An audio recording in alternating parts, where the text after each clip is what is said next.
बिना किसी विचारधारा की चल सकते हैं। तो आप फिर समाज को डिलीवर क्या करोगे? मतलब कभी आपने माइक पकड़ा तो उदा देवी पासी की सौरता दिखा दी, वीरा पासी की वीरता बता दी, जननायक मदारी पासी का संघर्ष बता दिया, कर दिया आपने। लेकिन समाज तो याद कर लिया, चलो ठीक है उन्होंने ये किया, लेकिन हमें क्या करना है ये कौन बताएगा? तो वो तो करके चले गए भाई। ठीक है, मैंने बोला कि वीरा पासी के ऊपर उस समय 50,000 का इनाम था और राजपूतों के ऊपर 5,000 का था, तो आपने ताली मार दी, ताली मारी, मेरा वीडियो बन गया। जहाँ मुझे शायद 100 लोग जानते थे तो 1,000 लोग जाने लगे। हाँ, लेकिन तुम्हें क्या मिला?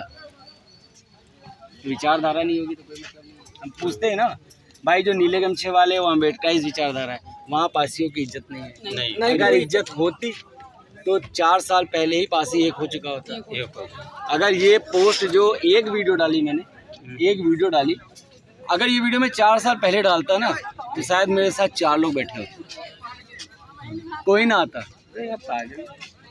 लोग यूट्यूब में वीडियोस डालते थे, व्यूज़ नहीं आते थे, 10-12 तो बहुत ज़्यादा 100 ये व्यूज़ आते थे, समझ रहे हो? तो ये जो हम लोग ने विचारधारा बनाई है, तो ये तो मैं कहता हूँ कि सुहेलदेव आर्मी की नहीं है, सबकी है। सब लोग फॉलो करो ना, सब लोग मानो, उसको आगे बढ़ाओ, क्योंकि विचारधारा के बिना कोई चीज़ चलती नहीं है, कोई चीज़ चलती नहीं। ना चला सकते हो तुम, नहीं चला पाओगे, क्योंकि वो चीज़ लेके कोई, जैसे अब मैं अमृत पी के थोड़ी ना आया हूँ, आज मैं हूँ, कल ये आएंगे, कोई और आएगा, इस संगठन को चलाया गया या पार्टी बन जाएगी उसको चलाएगा। और ऐसे काशीराम थे, ख़त्म हो गए, मायावती है कि नहीं? मायावती ठीक है, नई सीट है कोई बात नहीं, लेकिन पार्टी जिंदा है कि नहीं?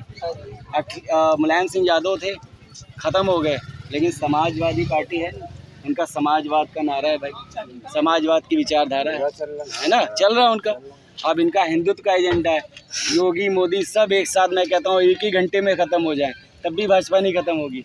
लेकिन जो हमारे संगठन है, अगर उसका राष्ट्रीय अध्यक्ष कुछ हो गया तो खत्म है। तो लोगों को पता नहीं होगा हमें अब क्या करना है, मिशन क्या था, एजेंडा क्या था, उद्देश्य क्या था। मतलब हम यहाँ तो है, एजेंडा है शूटिंग का, लेकिन हमारा एजेंडा ही नहीं है कोई। तो समाज में निकल के सिर्फ वीडियो बाजी, फोटो शूट कराने से कोई मतलब, यही करना है तो एक्टिंग कर लो, उससे ज़्यादा फेमस हो और पैसे भी मिलेंगे। तो हमने एक विचारधारा बनाई मार्शल समाज की, कि मार्शल समाज भाई, हम अपने आप को ना ही क्षत्रिय कह सकते हैं ना दलित कह सकते हैं। क्षत्रिय कहोगे तो राजपूत लोग हमारे राजाओं को घेर रहे हैं। सुहेलदेव पासी राजपूत राजा थे, बिजली पासी राजपूत थे, उदा देवी पासी राजपूत थे, छत्राणी थी, तो वो चोरी हो जाएंगे, जैसे लोधियों के साथ है। लोधी लोग बड़े शान से राजपूत लगा रहे हैं और लोधियों के राजा महाराजा को ये लोग चुरा रहे हैं। तो हम दलित भी नहीं बन सकते, क्योंकि दलित भाई राजा नहीं बन सकता। अगर तुम शूद्र हो तो राजा कैसे बन कैसे राजा? तो बिजली पासी, ये जो क्षेत्र है पूरा बिजली पासी का क्षेत्र है, तो हो ही नहीं सकता। राजा घोड़े पे नहीं बैठ, दलित घोड़े पे नहीं बैठ सकता, नहीं वो तो झाड़ू मटका इस्तेमाल करता था ना। तो ये सारी चीज़ें हैं। तो अभी क्या है कि एक विचारधारा है मार्शल समाज की, हमें इसको लेके चलना कि हम हमेशा लड़ाकू कौम रहे और रहें। चाहे मुगल आए हो तब भी हमने लड़ाई लड़ी, जीते हारे वो अलग की बात है, समझौता नहीं किया।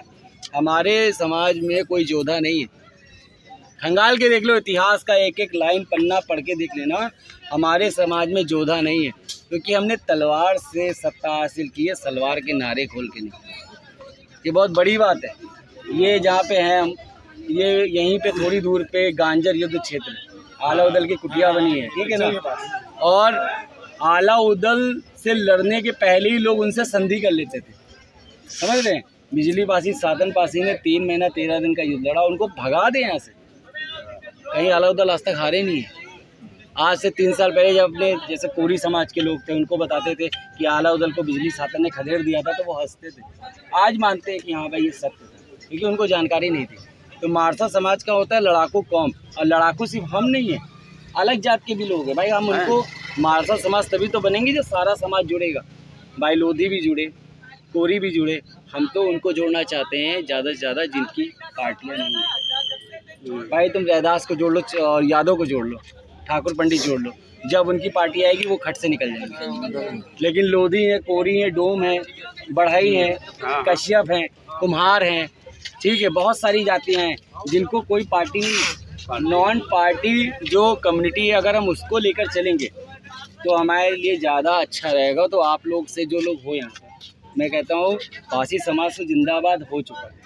इतनी अवेयरनेस आ गई है कि अगर ये हम लोग 10 दिन पहले लेके चलते कि भाई फलानी जगह आना है और शूटिंग होनी है, हाँ तो मेरे को लगता है कि 1000 लौंडे आ जाते। हाँ क्योंकि 10 जून को आप लोग आए थे, 10 जून की जो रैली का आयोजन का 8 या 7 जून को पोस्ट पड़ी और पूछो कितने लोग आए। आज भी ये तो 2 दिन पहले पोस्ट पड़ी, इतने लोग आ गए और पता नहीं कहाँ कहाँ से आए। अगर हम पेपर से और जैसे मैं इनको जिम्मेदारी दे दे 20 लड़कों की ला सकते हैं, मैं इनको जिम्मेदारी दूँ भाई 10 लड़के लेके आना, ये ला सकते हैं, ठीक है। लेकिन एक विचारधारा लेके चलो, नहीं तो ये संगठन है ज़्यादा दिन नहीं चलेंगे, खत्म हो जाएगी। मारसद समाज, पारसी समाज जिंदाबाद, फिर नीचे मारसद समाज भी जिंदाबाद कि हम वॉरियर्स कौम है। अपने आप को एक ये उपाधि दो, खुद देनी पड़ेगी, तब दूसरा ही बोलेगा ना। नहीं तो फिर अभी एक एकता है, कल एकता नहीं रहेगी, फिर कहोगे तुम दलित हो। अपने को नया नाम नहीं दोगे तो फिर कैसे चलेगा भाई? नया नाम, अब जैसे अम्बेडकर साहब ने विरोध किया पाखंडवाद का, तो लोगों ने अम्बेडकर को ही भगवान बना दिया कि नहीं बना दिया ना भगवान। तो विरोध करोगे तब वो चीज़ तुमको मिल जाएगी, ये प्रकृति का नियम है। जिस चीज़ का विरोध करोगे वो चीज़ पर लोग तुमको बैठा देंगे। अब तुमको विधायक बनना है, मोटी सी बात है, तुमको विधायक बनना है, सिटिंग विधायक के कामों का विरोध करो, हाँ तुम्हें लोग विधायक बना देंगे। तुमको उत्तर प्रदेश में सरकार चलानी है, मौजूदा सरकार का विरोध करो, 5 साल बाद लोग तुमको सरकार की कुर्सी पे बैठा देंगे। ये प्रकृति का नियम है, आप जो विरोध करोगे वो पाओगे। अम्बेडकर साहब नहीं चाहते थे कि उनकी मूर्ति बने और पूजा करो, लेकिन हो रही है। सबसे ज़्यादा अगर वर्ल्ड में मूर्ति है तो अम्बेडकर साहब की है, हमारी क्यों नहीं है? तो हम भी ये कहते थे, देखो लोग पाखंडवाद छोड़ने वाले नहीं हैं, हमारी ये इच्छा है। अब हम बहुत जल्द अपना अकाउंट रजिस्टर करा रहे हैं, तो हम मूर्ति नहीं लगवाना चाहते, हम मंदिर बनवा के गांव में, जैसे अब हमारा गाँव खड़े हैं पासी ढकवा के, प्रधान जी हमारे जानने के, जो सामाजिक काम है हर आदमी ज़मीन दे देगा, प्रतीक ही दे दिया कि चलो भाई 200 स्क्वायर फीट दे दिया योगेश भाई, अब इसमें एक मंदिर बनाया, अंदर महाराजा लाखन पासी की एक मूर्ति लगवा दी और लाखन पासी के साथ एक शिवलिंग रख दिया। तो लाखन पासी के ऊपर मान्यता रख दी कि ये यहाँ के रक्षक थे, और गीता में भी लिखा है कि जो रक्षक होता है वो भगवान होता है। और भगवान कृष्ण ने कहा है मैं किसी न किसी रूप में आकर इस सृष्टि की रक्षा करूँगा, तो उन्होंने रक्षा किया, तो हमारे भगवान है। मैं कहता हूँ मैं राम कौन है, उनकी जात क्या है? ठाकुर है ना। कृष्ण को खुला ठाकुर ठाकुर कहते हैं, वो यादव। अरे चुपे रहो, यादव में पले रहे हैं, तो पल्ले रहा ना। तो वो असली में तो ठाकुर जी कहते, खुला तुमसे पुजवाते भी है। हमारे घर की लड़कियां 2-2 दिन व्रत रहती हैं, उनके चक्कर में हम कहते हैं हम बिजली पासी लाखन पासी को क्यों नहीं बना सकते भगवान? पूजा पाठ भाई हमारे लोग बंद नहीं करने वाले। हम कहते हैं इतने लोग, मुझे बुलाया था एक दिन इन लोग गलती से, उसके बाद बुलाया भी इन लोगों ने, अम्बेडकराइज ने बुलाया था अपनी मीटिंग में। ये मौसुआदीन पासी का जन्म दिवस था, तो उसमें कुछ धोबी लोग भी थे, कुछ लोग तो कोरी लोग भी थे, तो बहुत अच्छे अच्छे वक्ता थे, मतलब सुन लो तो उनके रोएंटे खड़े हो जाए। हम तो इतना नहीं बोल पाते हैं, तो उन लोगों ने बहुत बड़ी बड़ी बातें की, तो मेरे बोलने का मन आया। जब मेरे बोलने का मौका आया तो मैंने उनसे यही कहा कि देखिए ऐसा है कि देखिए जब शादी होती है, किसी की भी शादी लगती है, तो पुराने जो पुरनिया होते हैं तो लड़की का ननिहाल चेक करते हैं कि लड़की का ननिहाल कैसा है, तो उससे पता लगता है उसकी माँ की परवरिश कैसी हुई है। माँ की परवरिश पता चलता है कि लड़कों में लड़कियों में क्या संस्कार होंगे, समझ रहे हो? तो भाई आप लोग ये बताओ कि तुम्हारे घर में तुम लोग कहते हो पाखंडवाद है, सिंदूर लगाना भी पाखंडवाद, तुम्हारे घर में कितनी औरतें हैं जो सिंदूर लगाती हैं? सबकी लगाती हैं। तो मैंने कहा ठीक है, तो पहले अपने घर से पाखंडवाद दूर करो, हमको ज्ञान मत दो कि होली मत खेलो, वो हमारी बुआ है। अरे वो कब मर के चलेगी, तुम पता नहीं कब उसके भतीजे बन गए। वो तो कई लोगों की बुआ बन चुकी है, कई समाजों की। अब एक तो हम मायावती को बुआ मानते हैं, अब कितनी बुआ रखी, मेरी बात भी नहीं हुई होलिका जी से। तो यार जो चीज़ें हैं यार, लोग मनोरंजन कर रहे हैं, उनको करने दो। अच्छा वो अपना काम कर रहे हैं, तो ये सब मिसगाइड करने वाली बात है। अगर तुम लोग पाखंड का विरोध करते हो तो मैंने ये भी कहा कि भाई मुसलमानों में भी बहुत सारा पाखंड है, ईसाइयों में भी पाखंड है ना। चादर चढ़ाते हो और उसमें क्या है कि जाके तुम शराब पिलाते हो, वाइन पिलाते हो यीशु को, तो क्या वो अच्छा है, सही है?